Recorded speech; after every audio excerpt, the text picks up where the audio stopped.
Enregistré. Ok. Eh ben, bonjour à toutes, je suis très heureuse de pouvoir ce soir vous parler de l'obsidienne, qui est vraiment une pierre de cœur pour moi, pour faire un petit tour de comment j'en suis arrivée à me spécialiser et à me former autour de particulièrement de cette pierre. Donc, je vais vous raconter un peu rapidement mon histoire, enfin mon histoire. Donc, moi, depuis très longtemps, je m'intéresse aux pierres, aux astres, à tout ce qui peut être un peu spirituel.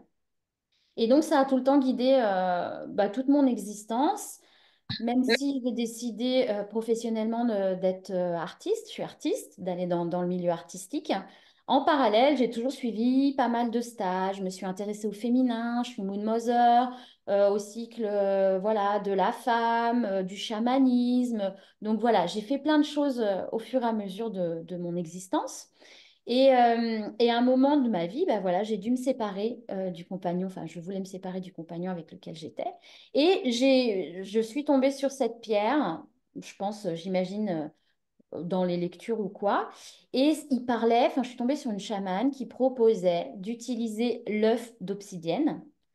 Donc, pour nettoyer tout ce qui était d'ordre relationnel, pour aller reconnecter à son féminin.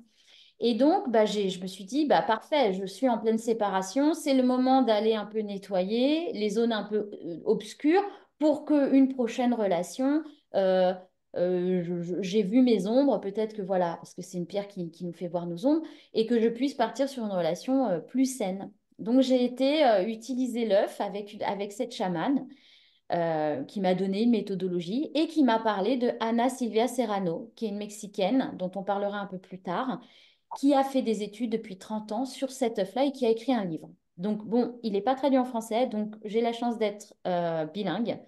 Et donc, j'ai pu avoir accès à cette science, quoi, à ces recherches-là. Donc, bon, faut dire que c'est un protocole qui est très particulier. Je sais plus, j'avais noté un peu mon parcours parce que, bon, suite à cet usage de l'œuf juste en one shot avec une chamane, ben, finalement, j'ai eu personne pour m'accompagner avec cette pierre-là. Donc, j'ai eu un rêve, notamment de vie antérieure, extrêmement fort parce que ça réveille tout l'inconscient. Je l'ai traité plus ou moins, mais le travail n'était pas encore fini. Donc après, heureusement, j'ai pu aller me former à l'obsidienne, travailler vraiment sur mes ombres et voilà, avoir le travail qu'on peut avoir vraiment avec l'obsidienne. Donc on va commencer déjà par cette pierre-là qui est très particulière. Donc ça part du principe, ce que tu nies te soumet, ce que tu acceptes te transforme. Parce que c'est une pierre qui vient travailler à un niveau psychique profond. Donc vous le voyez, là c'est évidemment une pierre qui est issue de la lave. Là à droite vous avez une pierre brute. Là j'en ai une avec moi. C'est très très tranchant et, et c'est du verre. Voilà, on va voir ça c'est une roche volcanique vitreuse. Donc moi ce que j'avais marqué et ce qu'on m'a appris, c'est que c'est une roche volcanique vitreuse qui se forme lors d'un refroidissement rapide de lave acide, par procédé particulier qui est appelé la polymérisation. Mais effectivement, je viens de lire à l'instant, juste avant, ce n'est pas forcément un refroidissement rapide. Il y a ce procédé de polymérisation. Alors, le procédé de polymérisation, c'est une transformation suite à une réaction chimique de petites molécules qui s'unissent pour devenir un autre objet moléculaire. Voilà, grosso modo. Hein, je ne vais pas rentrer dans des choses géobiologiques trop profondes. Je pense que je dirais peut-être des bêtises. Mais en tout cas, c'est intéressant de voir que c'est pas exactement ce qu'on peut lire parfois en lithothérapie à d'autres endroits. Donc, c'est quand même à partir des coulées de lave. Donc, c'est très, très riche en silice. On va la trouver dans tous les pays où il y a des volcans, évidemment. Le Mexique, la Sicile, l'Islande, les États-Unis. Elle a ce qu'on appelle une structure particulière qui est conchoïdale. C'est vraiment tous les petits, je ne sais pas si on va le voir bien là, les effets un petit peu de cercle à l'intérieur. Ouais. Tout ça, ça lui donne vraiment sa particularité. Donc, il y a plusieurs sortes d'obsidienne, évidemment. Vous en avez peut-être déjà entendu parler. Celle que je vous présente, c'est la noire. Mm. Mais il y en a de l'argenté, de l'œil céleste, il y en a de la acajou, de la flocon de neige. Et elles ont toutes des propriétés qui vont être spécifiques. Si on fait un petit tour au niveau de l'histoire, l'obsidienne, elle a été utilisée notamment en Mésoamérique et autant pour la chirurgie, pour les soins, que la joaillerie, que la guerre. On voit à droite, c'est vraiment des formes, vu que c'est extrêmement coupant, c'était utilisé pour faire des lances, pour couper. Ils allaient faire tous les actes de trépanation avec, ouvrir le crâne ou des choses comme ça pour aller chercher. Et c'était utilisé aussi en cicatrisant, en poudre. C'était mis en poudre et c'était mis sur les blessures. Donc, il y a vraiment des propriétés aussi qui sont physiques, qui peuvent être utiles pour le corps physique. Donc voilà, selon Pline l'Ancien, son nom viendrait de Opsius ou Obsidius, qui est un personnage de la Rome antique. Et il l'aurait donc découverte d'abord en Éthiopie. Et on en retrouve bien avant Jésus-Christ, que ce soit en Afrique, en Grèce, évidemment, en Italie, en Égypte, et particulièrement au Mexique, hein. C'est une pierre qui est extrêmement utilisée et il y a énormément de mythologie autour de cette pierre. Donc là, vous voyez, j'ai mis une photo de Itzpapalotl, qui est la déesse aztèque, la papillon d'obsidienne, qui est une déesse guerrière protectrice des femmes qui chasse le mal. Donc c'est une déesse de protection. Voilà, une arme de choix, ça on en a parlé. Elle était utilisée en médecine, ça je vous l'ai dit juste avant. Il y a aussi j'ai retrouvé aussi une mythologie navajo que je trouve très belle. Chez les Navajos, c'est l'une des 4 pierres sacrées et elle est liée aux 4 montagnes sacrées. Donc elle fait partie du mythe de la création. Et donc le cœur de l'homme aurait été créé par les dieux avec de l'obsidienne. Donc je trouve ça très beau symboliquement parce que vraiment cette pierre, elle nous amène à aller au cœur de nous-mêmes, au cœur de notre vérité. Donc même les Navajos l'utilisent. Donc, ce qu'on donne en plus comme propriété plus particulière pour l'obsidienne, c'est que c'est une pierre d'ancrage. Elle va nous connecter à la terre et soutenir notre énergie vitale. C'est une pierre, moi, que j'appelle de vérité, parce que par son processus, elle va venir chercher dans notre psyché, elle va venir ouvrir les portes de notre inconscient et elle va venir le projeter vers l'extérieur pour qu'on puisse prendre conscience de l'information. C'est pour ça que c'est une pierre qui est quand même puissante, que certaines personnes ne la supportent pas énergétiquement, c'est compliqué pour eux. Alors, est-ce que c'est parce qu'ils n'ont pas envie d'aller voir? Est-ce que c'est parce que, comme elle est très puissante, il faut que le champ énergétique puisse absorber aussi cette énergie bon, je ne sais pas trop. Je sais juste qu'il y a parfois, moi, il y a des femmes que j'ai accompagnées, elles prennent leur temps. Et il faut prendre son temps pour vraiment commencer à travailler avec l'obsidienne. Il faut quand même être prêt à voir révéler des choses qui sont fortes. Comme je vous disais, moi, j'avais fait un rêve d'une vie antérieure. Bon, voilà, si je me mets à le raconter, j'ai encore une émotion très forte, très intense, parce que c'était quelque chose de puissant en moi. Donc elle va venir chercher ça. Parce que les zones d'ombre, évidemment, c'est tout ce dont on n'a pas conscience, qu'on ne voit pas ou qu'on ne veut pas voir. Elle vient vraiment vous les apporter en face de vous. Donc ça peut être soit par des sensations quand même intérieures, des prises de conscience, soit par des situations.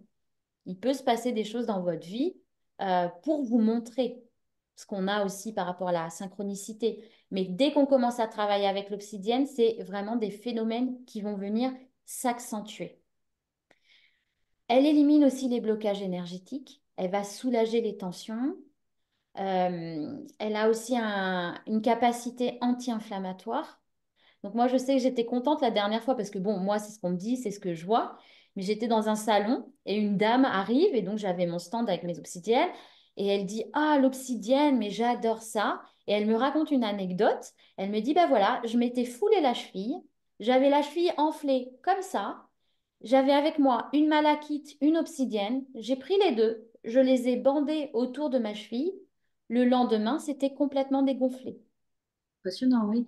Ah Et oui. elle a eu, et ça s'est remis extrêmement vite, Ouais. extrêmement vite. Moi, j'ai une amie avec, vous verrez le Chiron, le stylo d'obsidienne, qui est donc une géométrie particulière avec laquelle on travaille. Son chat avait un abcès. Elle a travaillé avec cette obsidienne-là. L'abcès a pu éclater plus rapidement. Et Mhm. après, elle a continué à travailler pour que ça se cicatrise plus vite. Mhm. Et ben, la D'accord. vétérinaire a vraiment noté qu'il y avait une différence, que Mhm. ça avait été très très vite dans le processus de guérison. Donc, il y a quelque chose qui se passe, que ce soit au niveau physique, énergétique ou même émotionnel, qui va venir Complètement. décristalliser aussi des émotions qui sont enquistées dans le corps. Donc, c'est pour ça que c'est vraiment une pierre qui est très intéressante, vraiment très très intéressante. Et voilà, elle porte en elle les vibrations de l'ultraviolet et de l'infrarouge. Ce qui fait que à la fois, elle va nous connecter très profondément à la Terre. Hein, c'est vraiment, quand on est sur une pierre que je vais vous représenter tout à l'heure, Omi, qui est une pierre qu'on va aller mettre, qui est taillée, hein, c'est que des pierres, attends, j'essaie de trouver la caméra, qui sont taillées avec des formes particulières, qui ont un symbole particulier, etc. Ça, on vient la mettre dans le nombril. Donc, d'un côté, ça va venir travailler tout ce qui est en lien au cordon ombilical, à notre lien à notre propre mère, à nous, notre façon d'intégrer la nourriture extérieure. La nourriture, c'est pas que ce qu'on mange, hein, les informations, la manière qu'on a de se faire ce va-et-vient. Et ça va aussi travailler à nous ancrer, à nous garder dans notre milieu, dans notre centre. Donc, il y a vraiment des doubles processus qui se font avec cette pierre. Et à la fois à nous connecter vraiment à beaucoup plus haut, parce que ça vient nettoyer notre psychisme, ça vient trouver des informations auxquelles on n'a pas encore accès, mais qui doivent être nettoyées, qui doivent être comprises pour qu'on puisse être libre et avancer dans notre vie, dans notre chemin. Donc, elle a effectivement la protection qu'on lui donne, mais aussi un côté un peu nettoyage. Et du coup, pour moi, c'est une pierre qui est plutonienne. Si on parlait astrologie, c'est un travail plutonien. On va aller dans les profondeurs de l'être. Cette pierre-là, elle va nous permettre cette chose-là, d'aller dans notre vérité, dans notre intégrité. Jusqu'ici, ça va? Est-ce que vous avez des questions? Non, mais t'es super intéressante. Enfin, moi, franchement, je bois tes paroles. Donc, C'est voilà. gentil, Cindy, merci, c'est adorable. Eh bien, écoute, tant mieux. Voilà, moi, je suis très Ouais. passionnée, donc Non, mais ça je se vais vous faire ressent et c'est, passer. enfin voilà, là tu vois, j'ai qu'une envie, c'est d'aller m'acheter une obsidienne et de commencer à travailler avec. C'était déjà mon envie avant, mais là, c'est bon quoi. Là, c'est fait, c'est Bon, acté. voilà, si tu fais ça, travaille avec, voilà, Ouais, voilà, de toute façon, on entre en connexion avec la pierre et on voit, faut ah, respecter aussi, parfois ça peut prendre du temps ou d'autres fois, ben, oui. on l'aborde complètement, hein. Moi, j'ai été vers ça parce que j'ai eu un appel vers cette pierre-là, parce que j'ai en moi, effectivement, ce côté plutonien avec la lune dont on a parlé avec Christine même si moi, j'ai pas Pluton qui est accroché à ma lune, mon Pluton est très bien aspecté à mon soleil et le fait d'avoir une lune en scorpion, ça amène quand même cette chose-là. Mm. Donc moi, j'ai été étudier ça avec des obsidiennes qui sont taillées de façon particulière, avec la thérapie d'obsidienne. Donc la méthode d'Anna Silvia Serrano, qui est une Mexicaine. Donc ça, c'est les deux livres qu'elle a écrits. L'œuf d'obsidienne qu'elle appelle Osiris. Elle fait beaucoup, beaucoup appel à la mythologie, au mythe, parce qu'on vient aussi travailler tout ce qui est archétypal. Et donc, l'obsidienne, pierre sacrée de guérison. Eux, ils appellent ça sanación, c'est vraiment guérison. Parce que là-bas, ça fait 30 ans que c'est étudié, c'est reconnu par l'État. Ils ont vraiment un diplôme de thérapeute d'État. Ah ouais, ça Et c'est bien ça. Génial. et oui, là, moi, je finis de passer les examens qui sont longs, longs, longs, longs, pour être au moins certifié au Mexique. Mais eux, c'est certifié. C'est-à-dire que Ok, tu peux dire sur les canaux, je guéris, parce qu'elle a guéri des gens. d'accord. Ah Ah, punaise. ouais. Et moi, dans les femmes que j'ai accompagnées, j'ai 2 personnes aussi qui ont guéri quelque chose de physique, concrètement. Donc bon, on en parle moins sur les réseaux, etc., parce qu'en France, on sait très bien les limites de ce qu'on peut dire ou pas. Mais Oui. sachez que là-bas, oui, par exemple, la Ouais. personne qui m'accompagne en thérapie d'obsidienne, euh, suite à un choc, son corps répondait plus. Elle va au médecin et là, ils lui disent, vous avez genre, je vais vous dire, c'est pas exactement ça, mais une neuropathie dégénérative. Vous allez perdre l'usage de vos jambes, de vos bras. Ouf. Va falloir vous équiper, hein, on peut rien faire pour vous. Ouais. Voilà, c'était ça le diagnostic. Ah oui, quand même. La chance, c'est Anna Sylvia, c'est sa cousine. Donc, elle va voir sa cousine, elle commence à faire le travail avec les obsidiennes, avec le travail archétypal pour aller chercher à la racine. C'est quoi le problème? C'est quoi le problème qui est dans la psyché qui a fait que le corps ne répond plus? Eh bien, après des mois et des mois de travail, eh ben, elle remarche et les médecins n'en reviennent pas. Donc, c'est une association. C'est pas la pierre qui, par magie, parce que tu avais juste l'obsidienne, il s'est passé ça. On est d'accord, hein. Il y a un travail thérapeutique en plus à côté qui lui a permis d'aller chercher la racine de ce trauma et pas juste de se dire, bah oui, j'ai ça parce que il m'est arrivé ça. Parce qu'on vient travailler à des couches qui sont autant des couches de cette vie-là que des couches psychologiques, que du transgénérationnel, que du karmique. Et que concrètement, quand on est dans les énergies, on sait très bien qu'il y a des problématiques qu'on vit maintenant qui peuvent se situer à ces niveaux-là aussi. Hein, des fois, on est un peu tâtonnant, hein. On a une problématique, ça n'arrête pas de se remettre en place. Pourtant, on a été voir un psychologue, pourtant, on a été voir un chaman, pourtant, on a été voir... Et c'est l'ensemble des choses qui va se remettre en place et qui, petit à petit, va nous permettre de nous libérer et décristalliser souvent une émotion qui n'a pas été vécue. C'est souvent en lien à l'émotionnel. Donc, je vous dis un petit mot quand même sur cette Anna Silvia, qui est donc chercheuse, thérapeute mexicaine, qui a mis au point tout ce protocole avec l'obsidienne. Il faut savoir qu'elle a fait des essais au début sur les animaux. Elle soignait les chevaux avec ses obsidiennes. Et petit à petit, elle s'est rendue compte. Et c'est vrai que c'est intéressant parce que on peut dire, ah oui, non, mais l'effet placebo. Ça, évidemment, que tout le monde va pouvoir dire l'effet placebo. Sauf qu'en fait, quand on est sur un animal, qu'est-ce que ça, enfin, est-ce que ça a du sens, ce terme d'effet placebo? Donc, elle a réussi à remettre en route des chevaux, surtout que les chevaux, quand ils ont une maladie, c'est compliqué. C'est des gros animaux, ça se soigne pas comme un chien, un chat. Enfin, des fois, le moindre truc et le cheval, il meurt. Enfin, je sais pas si vous connaissez un peu le monde du cheval, mais c'est quand même assez. Donc, du coup, elle a été étudier ça et elle a réussi à trouver des protocoles. Et puis après, elle l'a mis en place aussi sur les humains, sur elle-même. Elle est quand même diplômée de sciences politiques et sociales et de psycho-bioénergie, entre autres, hein, parce qu'elle a d'autres choses.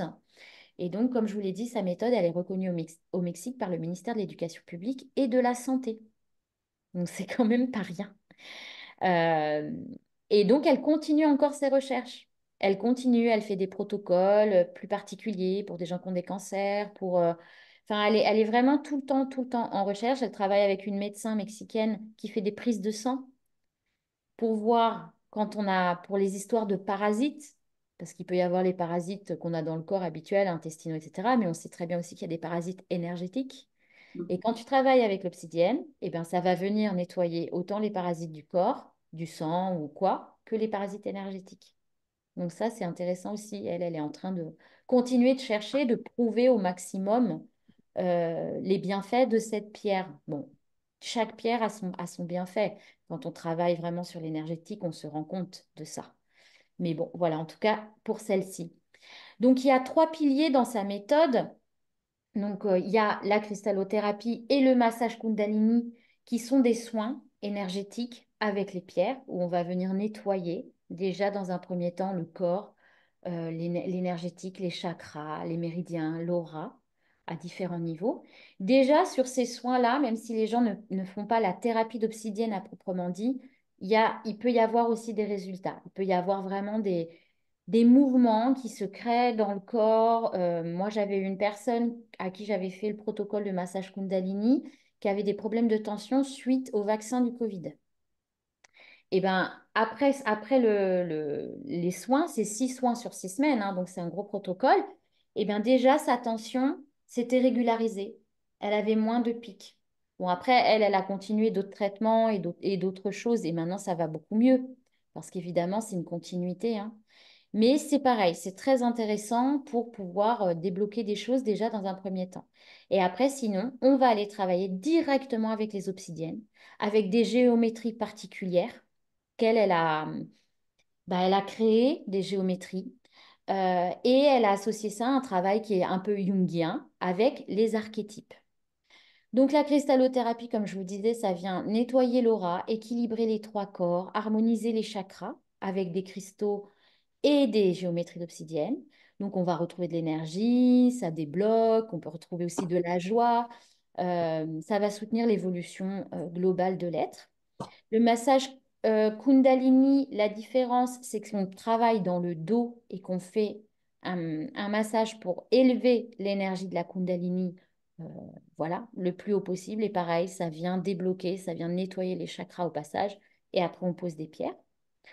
Donc voilà, ça fait partie des 2 soins qui permettent déjà de remettre un peu de l'énergie en mouvement dans le corps. Et après, sinon, à proprement dit, ce travail d'obsidienne dont je vous ai parlé avec toutes les capacités que peut nous procurer l'obsidienne, eh bien, c'est un travail qui va être thérapeutique, où on va aller chercher dans la psyché. Donc, les gens peuvent venir avec vraiment des problématiques très différentes. Je me sens déprimée, je ne sais pas pourquoi, j'ai un problème physique plus particulier, j'aimerais comprendre la racine de ce problème, débloquer la chose. Ah, je sens que j'ai des schémas répétitifs, que constamment je me retrouve dans les mêmes situations, mais là, je n'arrive pas à savoir pourquoi. Voilà, on va venir chercher toutes les croyances limitantes, tous les schémas qui sont obsolètes et toutes les prises de conscience qu'on doit faire pour pouvoir retrouver de la joie, pour pouvoir retrouver de la créativité, pour pouvoir être aligné et manifester. Parce que quand on est effectivement aligné au dedans, ben, ce qui se passe au dehors, c'est différent. On peut manifester vraiment ce qu'on souhaite d'une certaine façon. Mais tant qu'il y a comme des petits parasites, je sais pas, des petits brouillis, un peu comme si l'écran il était un peu brouillé, tant qu'il n'est pas clair, ben voilà, ce qui se passe à l'extérieur, ça va être ce qu'on doit comprendre. Donc là, ça nous aide à aller encore plus vite dans ce travail-là. Donc soit on a une problématique particulière. Moi, j'ai des femmes qui sont venues juste, ah ben j'ai envie de travailler sur moi, quoi, tu vois, je veux avoir des prises de conscience, être mieux dans ma vie en général. Et souvent, on tire des fils et il y a des choses qui arrivent auxquelles même on ne pensait pas du tout. Donc, ça peut se travailler après en transgénérationnel. Tout à coup, bah, on va commencer à parler de la grand-mère, de la lignée. Et là, il y a des choses qui vont se soulever, qui vont se comprendre, qui vont se vivre. L'émotion va pouvoir sortir, se vivre. Et il y a du mouvement dans la vie. Par exemple, là, il y a une des femmes que j'ai accompagnée l'année dernière. Donc, elle est venue juste parce qu'elle était curieuse de venir pour l'obsidienne et que ça l'intéressait. On a travaillé sur du transgénérationnel, sur sa lignée paternelle. Elle avait de gros soucis avec son père de communication. Ils pouvaient ne pas se parler pendant 3 ans, hein. C'était genre vraiment, il ne fonctionne pas du tout pareil. Depuis le travail qu'on a fait, son père est revenu vers elle, la soutient dans son travail. Enfin, des choses qu'elle n'avait jamais eues, une relation qu'elle n'avait jamais eue avec lui. Enfin, elle en revient pas elle-même. Et tout ça, on n'a pas travaillé, on a un peu travaillé sur son père, mais c'était pas tant que ça focus sur lui. C'était sa grand-mère du côté du père et tout ce qui a pu être nettoyé. De ce qu'elle trimballait en fait en transgénérationnel, mais qui a fini par apaiser quelque chose dans la lignée. Donc ça, c'est quand même... Enfin, c'est étonnant. C'est étonnant comment ça peut se passer. Donc voilà, les géométries. Là, à droite, vous en avez pas mal. Il y en a d'autres. Donc la grande boule, c'est Urantia. Là, on va venir travailler l'émotionnel. C'est une pierre qu'on peut travailler en éthérique. Donc il n'y a pas besoin de l'avoir de façon physique. Après, je vais vous faire voir les pierres avec lesquelles vraiment là, il faut avoir ces pierres-là pour les travailler sur le corps. C'est plutôt des pierres d'imposition. Donc, elle a conçu plus particulièrement ces géométries-là, hein. C'est pas en fait, on ne prend pas de l'obsidienne qu'on achète dans un magasin de pierre. Si on prend de l'obsidienne qu'on achète dans un magasin de pierre, on va pouvoir quand même faire du travail avec. Mais ce ne sera pas exactement pareil. Et on a un protocole. On a un protocole sur les formes de ces géométries-là. Donc, il y a 5 sortes de géométrie: imposition, pénétration, de pouvoir, de projection, d'habitat. Bon, il y a plein de géométries, il n'y a pas besoin de les avoir, c'est du plus, quoi. Mais donc, elles sont utilisées dans les soins parce qu'elles ont des qualités d'absorption et de déblocage, et dans un but thérapeutique pour la mise en lumière et le déblocage de schémas qui sont souvent liés au patriarcat. On va beaucoup parler de cet égrégore-là, qui n'est pas des femmes contre les hommes ou tout ça, ça n'a rien à voir. C'est juste un système dans lequel l'humain est emprisonné et dans lequel la femme est vraiment pas mise bien en avant. Donc, dans les pierres qu'on va travailler plus particulièrement, il y a donc Omi que je vous ai fait voir là, qui est ce petit bouton de nombril qu'on vient scotcher dans le nombril. Donc, il y a des protocoles avec certains nombres d'heures, certains nombres de jours. Tout ça, c'est le thérapeute qui peut vous dire et qui va vous guider. Et puis, vos sensations aussi personnelles. Il y a des gens qui ont du mal à supporter. Donc, même si je leur dis, il faut que vous le mettiez 4 heures par jour, il y en a 2 heures, ce sera suffisant pour eux. Il faut respecter ça parce que c'est quand même une pierre puissante.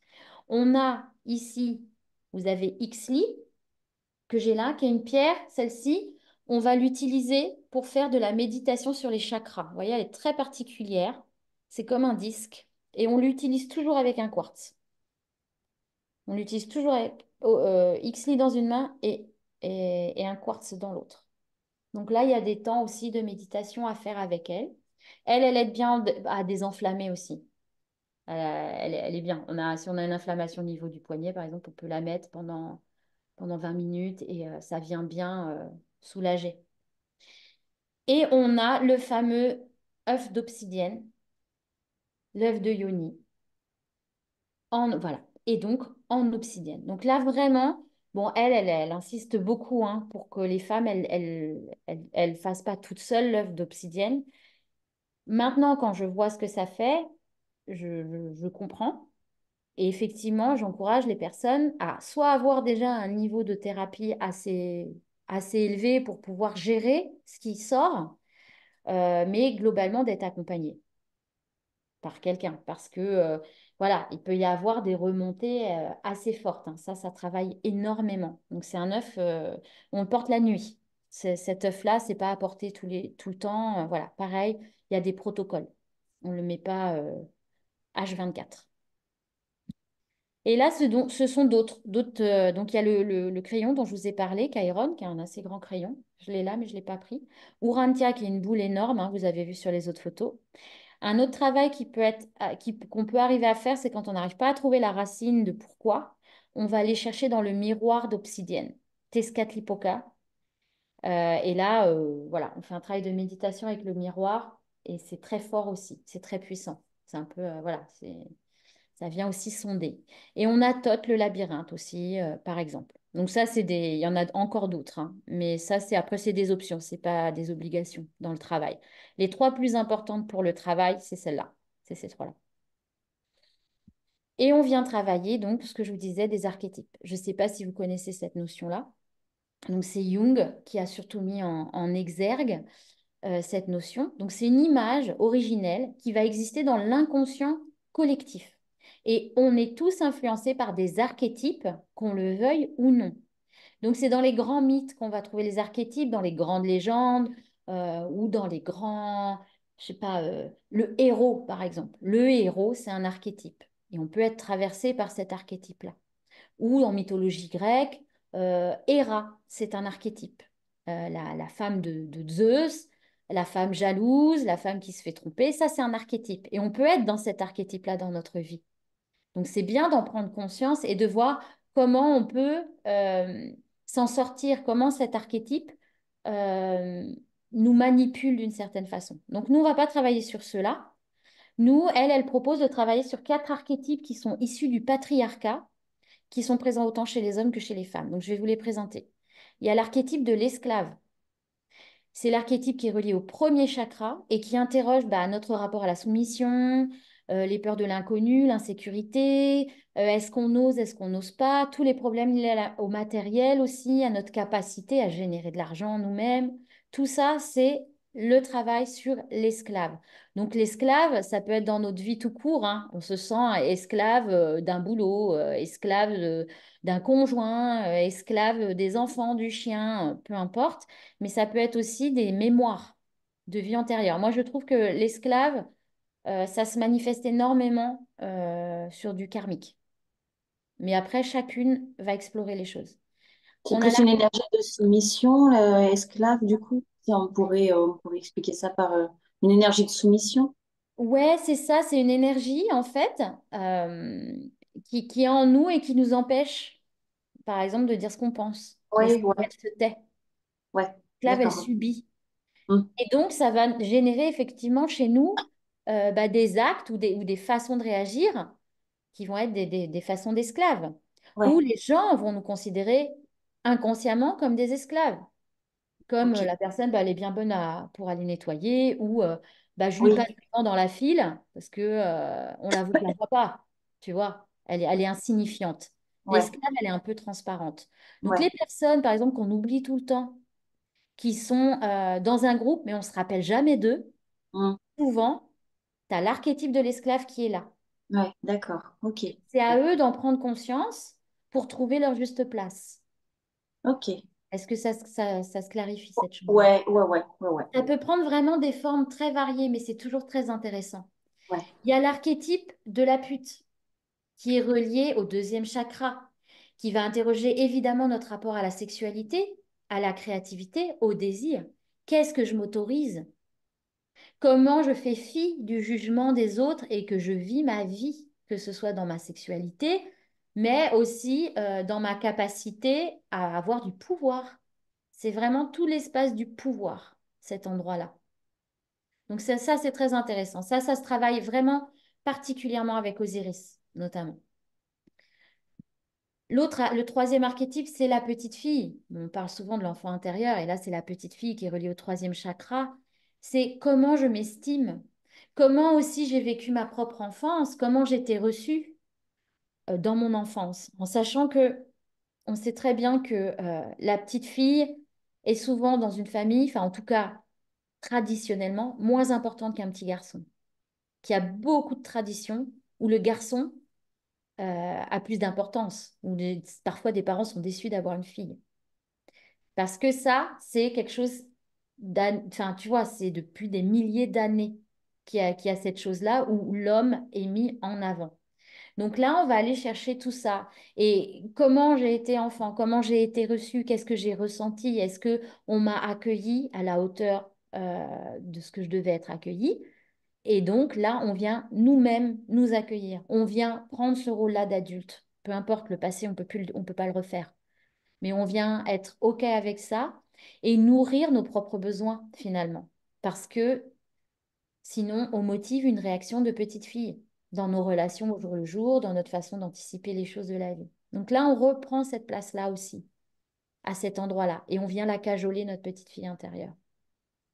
Et au-dessus de ces 3 archétypes, on a la mère sinistre, qui est reliée au chakra du cœur et qui interroge quand même sur notre capacité à nous aimer comme on est, sans jugement, et à accepter l'autre aussi, à accepter la féminité en général.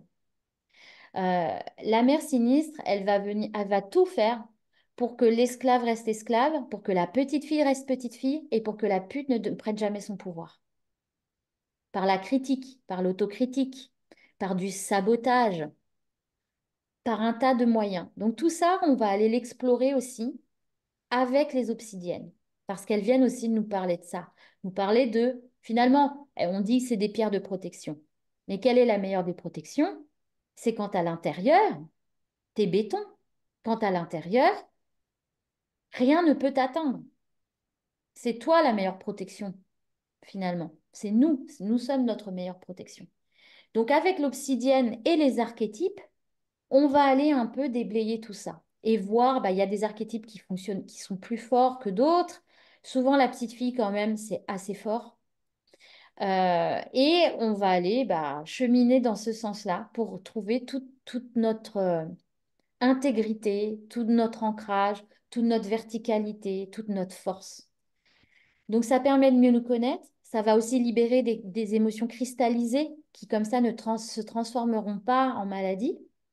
Ça ouvre les portes de la conscience et donc on peut voir enfin nos ombres parce que il y a tout un tas de systèmes pour surtout pas les voir, hein, que ce soit le déni, la fuite, et ça va nous permettre de retrouver vraiment notre énergie créatrice et notre joie et une capacité à nous exprimer en confiance, à ce que le jugement des autres nous passe au-dessus et à faire des choix qui nous sont propres et qui sont en lien à notre âme et à notre chemin de vie et qui nous sont spécifiques.